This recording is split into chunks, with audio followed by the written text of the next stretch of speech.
জয়রামবাটি মায়ের বাড়িতে আজকে বেলুর মঠের প্রেসিডেন্ট মহারাজ পূজনীয় গৌতমানন্দজি মহারাজ আসবেন। তার জন্য কিন্তু মায়ের বাড়ি আজ সুন্দরভাবে সেজে উঠেছে। দেখুন গেটের একদম প্রথমেই কিন্তু মহারাজকে প্রণাম জানানোর জন্য বা স্বাগত জানানোর জন্য এখানে ভক্তরা কিন্তু ফুল এবং মালা নিয়ে তারা দাঁড়িয়ে আছে মহারাজকে বরণ করে নেওয়ার জন্য। আর সুন্দর একটা পরিবেশ মায়ের বাড়ি, আজকে চারিদিকে একদম সুসজ্জিত হয়ে উঠেছে। গুরু মহারাজ আসছেন, সকলেই অত্যন্ত আনন্দিত এবং খুশি।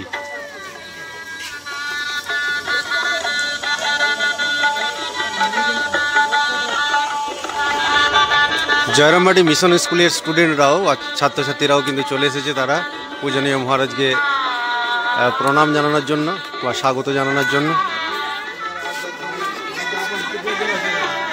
আমাদের জয়রামবাটি গ্রামের সমস্ত কাকিমারা জেঠিমারা সকলেই কিন্তু একদম ফুল নিয়ে দাঁড়িয়ে আছে।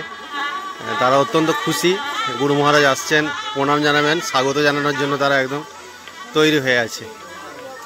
এবং জয়রামবাটি মিশন স্কুলের ছাত্রছাত্রীরা সকলেই কিন্তু এসে উপস্থিত হয়েছে। দেখুন তারা গুরু মহারাজকে প্রণাম জানানোর জন্য একদম ফুল এবং নানা রকম উপকরণ নিয়ে তারা কিন্তু একদম উপস্থিত হয়ে গেছে। তারা সকলেই খুশি, অত্যন্ত আনন্দিত। একটা আনন্দঘন মুহূর্ত বা খুশির মুহূর্ত কিন্তু উদযাপন হতে চলেছে বা তার একটা সাক্ষী হতে চলেছে জয়রামবাটির গ্রামবাসীরা। এই দেখুন এখানে মিশন স্কুলের ছাত্রীরা সকলেই কিন্তু এখানে এসে উপস্থিত হয়ে গেছে।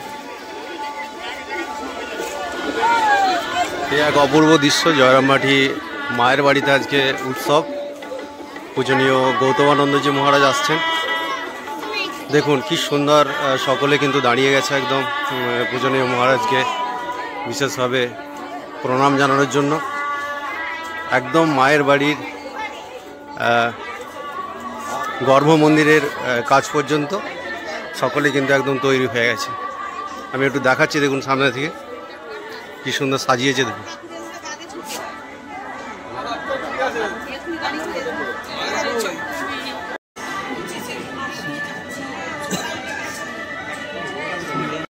দেখুন কি সুন্দর, জয়রামবাটি মায়ের বাড়িতে সমস্ত ভক্তরা এসেছে। তারা কিন্তু সকলেই পূজনীয় মহারাজকে পুষ্প নিবেদন বা পুষ্পার্ঘ্য নিবেদন করার জন্য তারা কিন্তু সকলেই হাতে একদম পুষ্প নিয়ে মহারাজকে প্রণাম জানানোর জন্য বা স্বাগত জানানোর জন্য একদম তৈরি।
यज्ञाय गातुं यज्ञपतये दैवी स्वस्तिरस्तु नः स्वस्तिर्मानुषेभ्यः नमस्तु द्विपदे शं चतुष्पदे